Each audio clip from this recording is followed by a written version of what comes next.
रसूलुल्लाह सल्लल्लाहु अलैहि वसल्लम की खिदमत में एक गूंगे और मजनून बच्चे को पेश किया गया।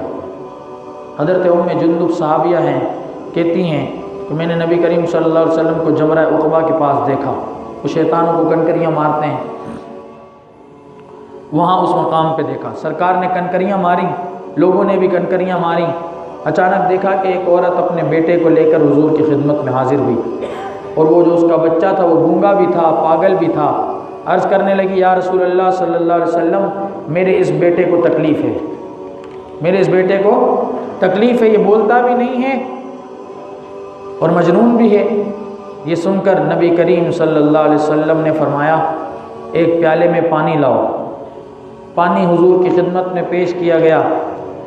वो पत्थर के प्याले में पानी लेकर आई तो नबी करीम सल्लल्लाहु अलैहि वसल्लम ने उस पानी में कुल्ली फरमा दी। उस पानी में कुल्ली की और दुआ फरमाई और फरमाया, ले जाओ ये पानी इस बच्चे को पिलाओ और इस पानी से इसको नहलाओ।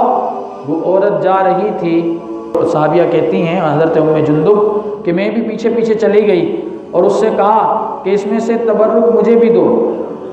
उसने मुझे भी पानी दिया, मैंने वो पानी अपने बेटे अब्दुल्ला को पिलाया।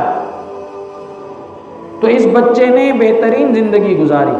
और फिर मैं उस औरत से भी मिली और पूछा तो उसने बताया कि मेरा बेटा जो कि गूंगा भी था और पागल भी था, अल्लाह के नबी की कुल्ली किए हुए पानी के ज़रिए बिल्कुल शिफायाब हो गया। और वो जो गूंगा था और पागल था, अब उससे बेहतर कोई अक्लमंद नहीं है। उसकी अकल में भी अल्लाह ने इजाफा फरमा दिया और फरमाया कि हमारे इलाके में उससे बेहतर कोई लड़का भी नहीं है।